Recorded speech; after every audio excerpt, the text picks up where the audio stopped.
آخر ایسی کون سی نوکری میری بیوی کرتی تھی جسے وہ مجھ سے چھپا رہی تھی؟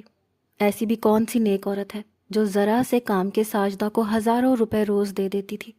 میں شک نہیں کرنا چاہتا تھا، مگر آئے روز یہ سلسلہ دیکھ کر مجھے اب ساجدہ پر شک سا ہونے لگا تھا۔ کہیں وہ پیسوں کی خاطر اپنی عزت تو… اس سے آگے سوچنے کی ہمت مجھ میں نہیں بچی تھی۔ مجھے اس پل پہلی بار بے بسی محسوس ہوئی تھی۔ مجھے اپنی اس بیماری پر غصہ آنے لگا تھا۔ کاش یہ بیماری مجھے نہ لگتی تو شاید آج حالات کچھ اور ہوتے۔ میری بیوی بلا شبہ بہت خوبصورت تھی۔ میری غربت اور 2 بچوں کی پیدائش نے بھی اس کے حسن کو مان نہیں ہونے دیا تھا۔ وجہ شاید میری محبت تھی۔ ہم غریب اپنی بیویوں کو بس ایک وفا اور محبت ہی جی بھر کر دے سکتے ہیں، جسے پا کر ہماری بیویاں ہمارے ساتھ فاقے بھی خوشی سے کاٹ لیتی ہیں۔ ابھی تک اپنی قربت کے باوجود ہم خوش تھے، لیکن میری بیماری نے سب کچھ ملیا میٹ کر کے رکھ دیا تھا۔ میری بیوی ملازمہ کا کام کرنے لگی تھی۔ جب تک وہ گھر سے باہر رہتی میری جان سولی پر اٹکی رہتی۔ جب تک میں کماتا تھا کم از کم وہ میرے گھر کی 4 دیواری میں محفوظ تو رہتی تھی۔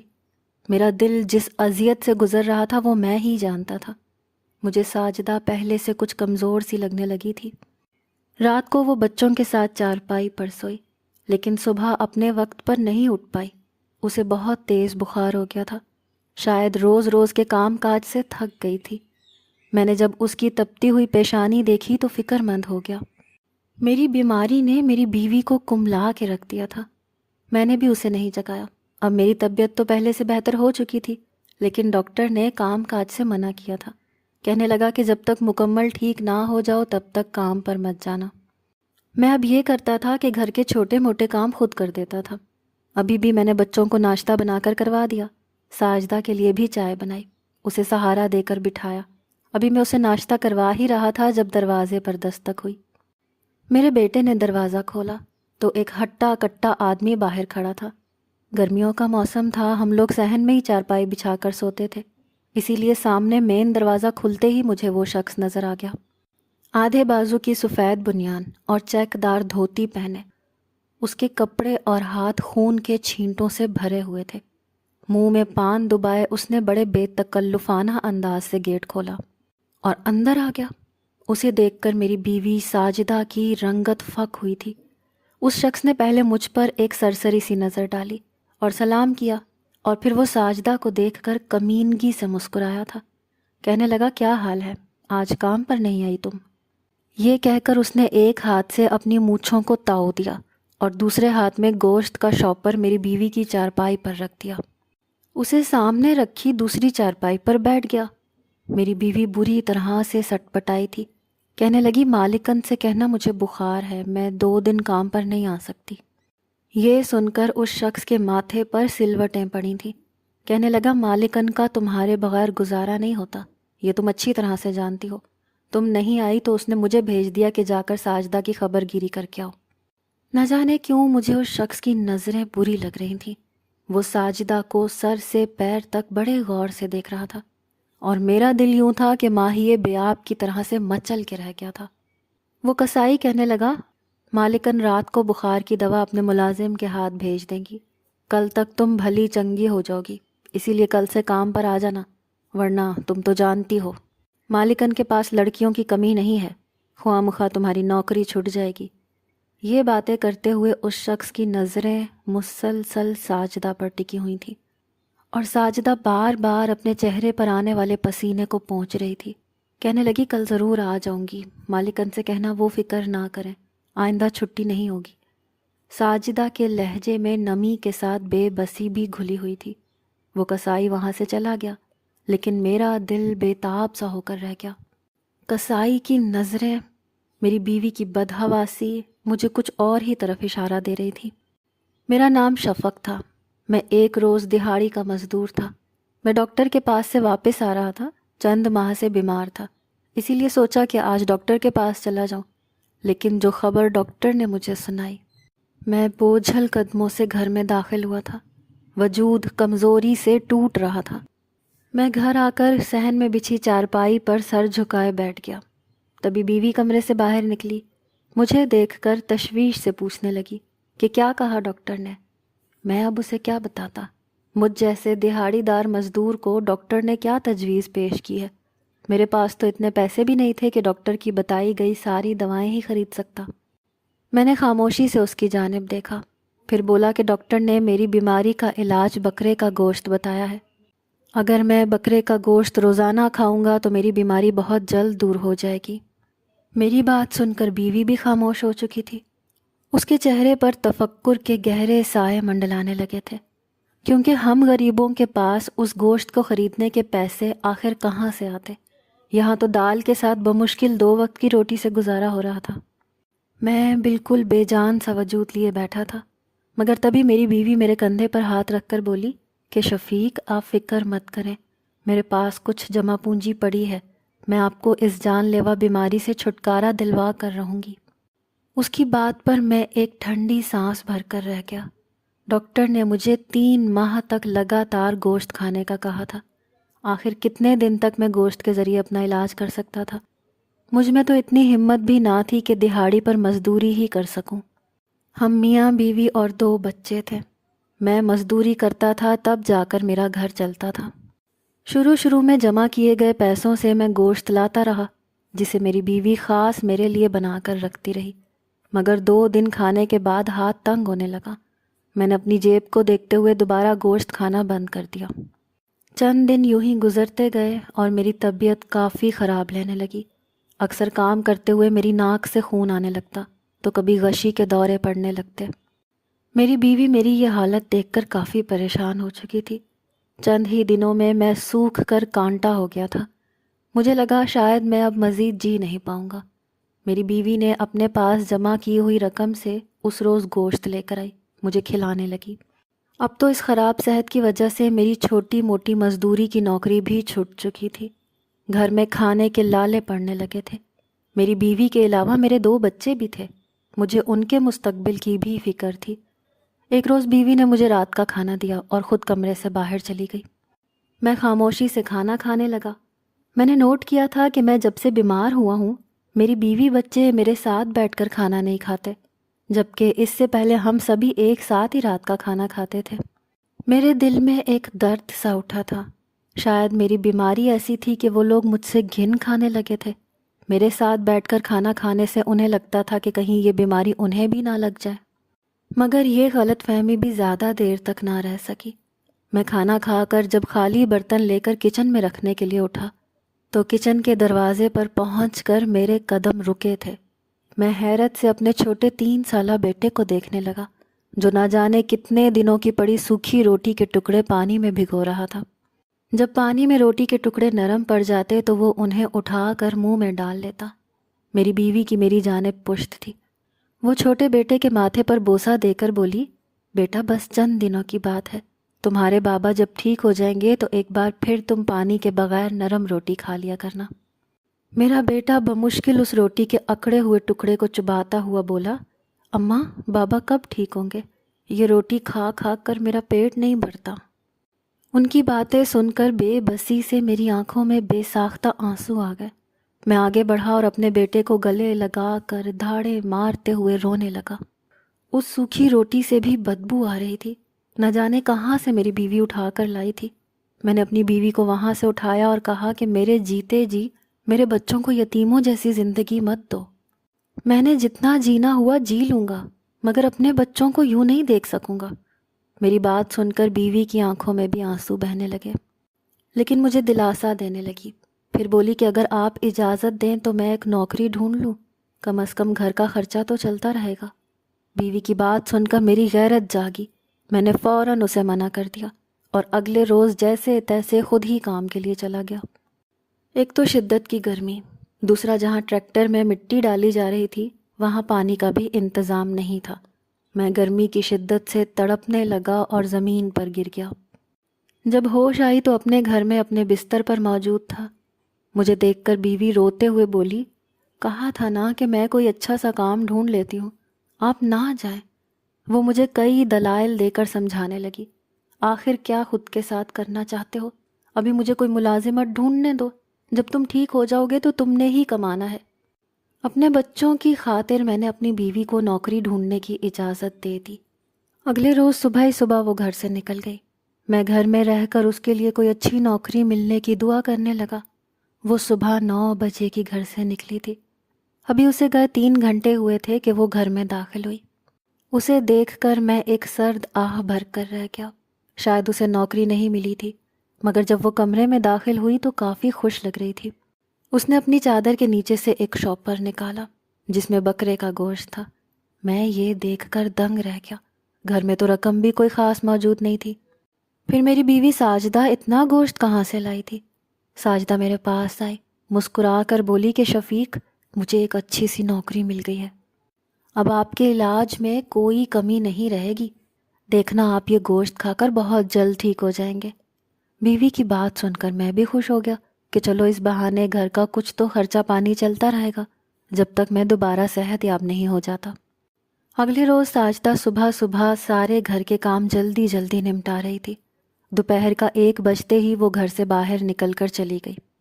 اس کے جانے کے بعد مجھے خیال آیا کہ میں نے تو ساجدہ سے پوچھا ہی نہیں کہ اسے نوکری کیا ملی ہے۔ وہ پڑھی لکھی تو تھی نہیں، زیادہ سے زیادہ کسی گھر میں ملازمہ لگ گئی ہوگی۔ میں سارا دن گھر میں لیٹا رہتا کیونکہ طبیعت اس قدر ناساز ہو چکی تھی۔ اگر ذرا سا بھی سر اٹھاتا تو میرے ناک اور منہ سے خون آنے لگتا تھا۔ ساجدہ کو گئے صرف 3 گھنٹے ہوئے تھے کہ وہ دوبارہ گھر واپس آ گئی۔ اسے گھر میں دیکھ کر میں چونکا اور بولا کہ ساجدہ، خیر تو ہے، تم اتنی جلدی گھر کیوں واپس آ گئی؟ میرے سوال پر وہ پھیکی سی مسکرائی اور پھر بولی کہ میری نوکری بس اتنے ہی وقت کے لیے ہوتی ہے، شفیق میں اپنا کام کر کے آ جاتی ہوں۔ مجھے حیرت ہوئی کہ ایسا آخر کون سا کام تھا جس میں صرف 3-4 گھنٹے نوکری کرنا پڑتی تھی، اور وہ میرے لیے گوشت بھی کافی لاتی تھی اور بچوں کی ضرورت کا سامان بھی۔ آج بھی ساجدہ اپنے ساتھ ایک بڑے پیکٹ میں تازہ بکرے کا گوشت لے کر آئی تھی۔ روز بروز گوشت کی بڑھتی قیمت اور میری بیوی کا اتنا مہنگا گوشت یوں شاپر میں بھر بھر کر لانا، مجھے کچھ سمجھ نہیں آ رہا تھا۔ اب ہم مل کر کھانا کھاتے تھے۔ میری بیوی بچوں کو بھی تھوڑا تھوڑا گوشت کا سالن دے دیتی تھی۔ میرا دل چاہا کہ میں بیوی سے پوچھوں آخر اتنا سارا گوشت کون دیتا تھا اسے؟ تنخواہ تو آخر مہینے کے آخر میں ملا کرتی ہے، تو پھر ساجدہ کے پاس اتنے پیسے روزانہ کہاں سے آ رہے تھے جو وہ یہ گوشت خرید کر لایا کرتی تھی؟